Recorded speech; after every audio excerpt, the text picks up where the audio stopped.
Hi everyone, good morning and welcome to today's morning report on Tuesday the 6th of January with me, Rich Perry, market analyst at Handtech Markets. These markets are again under significant pressure. There was big selling pressure yesterday, big flight to safety. The oil price is now once again the major driver behind market sentiment, and the oil price is falling.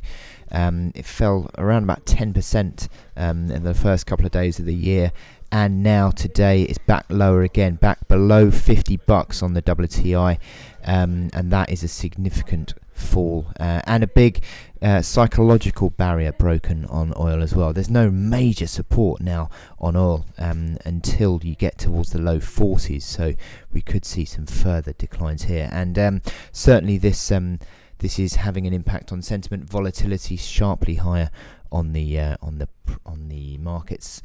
Let me just show you first of all the sorry, that is the wrong chart.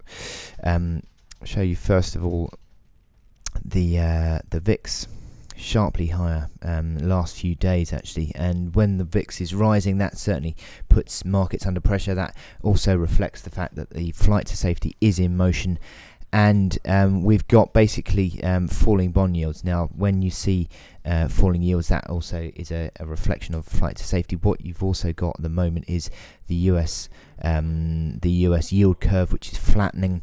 The long end of the yield curve is sharply lower on the US Treasuries, and that is again a sign of a flight to safety and concerns. This is, as I said, being reflected in the VIX, which is rising. Equity markets subsequently sharply lower, and this is just basically being also reflected in the yen, which is strengthening against the dollar. Dollar strength has been a feature of the markets in the early days of the year, but certainly today that's being reversed as the yen is strengthening, pulling dollar yen sharply lower. And again, another safe haven asset, which is gold, which is also rising as well. So I'll talk about all these charts in a bit, but it certainly is another day where equity investor sentiment is under pressure. In terms of what we've got to look forward to today, you've had services PMIs for the Eurozone come out. They've actually been not too bad, showing slight signs of improvement actually in the Eurozone, and that is certainly helping to support the euro today.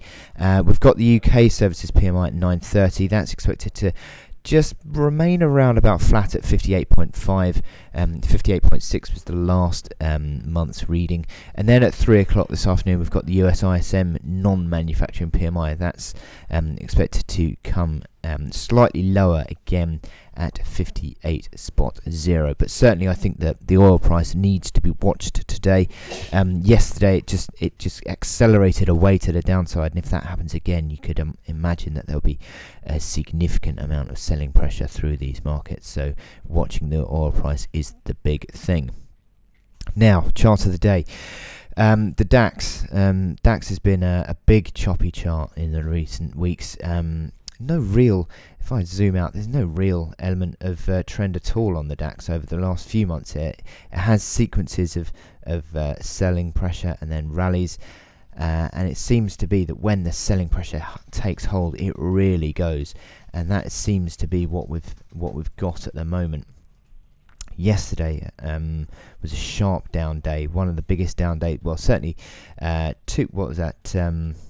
250 odd pips to the downside, and that was pretty much the same sort of story that we saw in mid-December. We did have a subsequent rebound in that mid-December sell-off, but it'll be interesting to see how the market reacts to the oil price, because that was as that mid-December rally came as the oil price started to stabilize.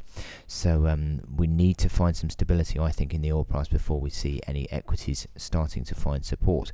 Now, in terms of DAX technicals, I said earlier that you've got this lack of trend that's going on. That's reflected in this 144-day moving average, basically flat, and the other moving average is pretty much neutral as well.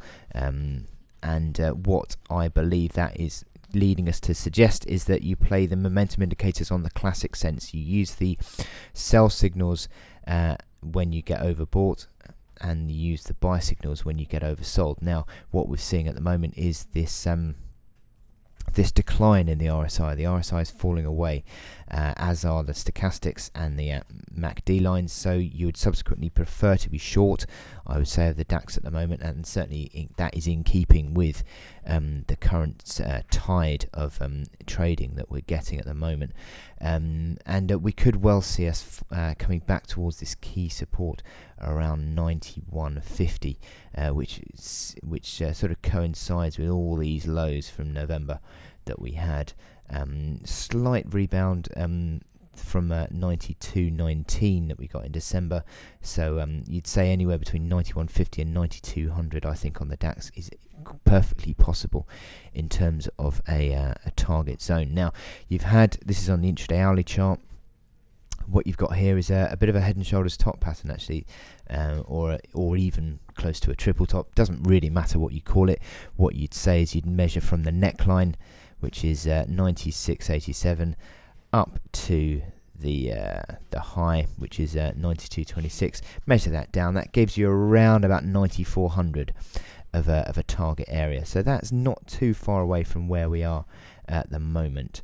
And what you've got is hourly RSI is oversold, MACD lines falling away, and stochastics in weak configuration. So broadly speaking, you'd be saying that the momentum is still very weak, although a little bit stretched on the downside. And in fact, in the last hour or so, you've just had a slight rebound on this DAX chart, and it may well suggest that you'll get a slight intraday rally in the next couple of hours or so. Maybe that would give you another chance to sell, but you have actually achieved this downside target from this top pattern on the intraday chart. So maybe you start to think about other technical signals, but it certainly looks like the sentiment is behind a move towards that 91.50 mark on the DAX now, and it certainly looks like we're in correction mode once again. In terms of resistances, you'd be back on the intraday chart. You'd probably look at today's sort of reaction high around that 9500 area as your first line of resistance, but also around the neckline of that top pattern, which is 96.87. So a couple of levels for you to work with, but certainly it looks like the pressure remains to the downside at the moment, and selling into strength probably is the way to play this DAX chart. Anyway, I wish you good luck in your trading today, and I will speak to you later. Thank you.